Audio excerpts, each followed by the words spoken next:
807 এর এসি সমস্যা। 807 বেডরুমের এসি ঠান্ডা হচ্ছে না। 907, এটা 807। আমি দেখি কি সমস্যা এটার।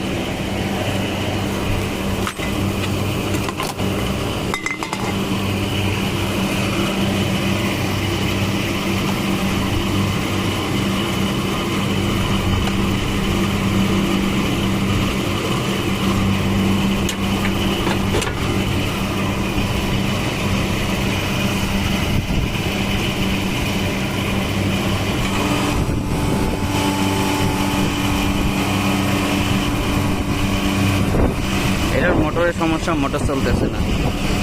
কম্প্রেসার তো সুন্দর চলতেছে, মোটরের সমস্যার কারণেই ঠান্ডা হচ্ছে না। এটারও মোটর খারাপ হয়ে গেছে,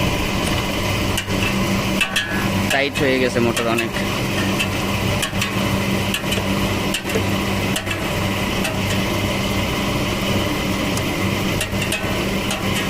অনেক টাইট হয়ে গেছে।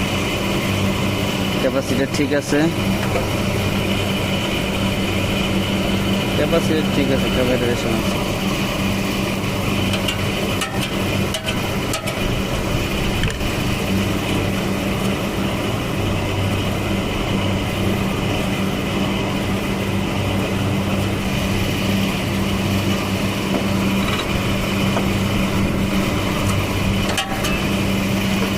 এটা মোটর চেঞ্জ করে দিতে হবে, আমি এখন মোটরটা চেঞ্জ করব।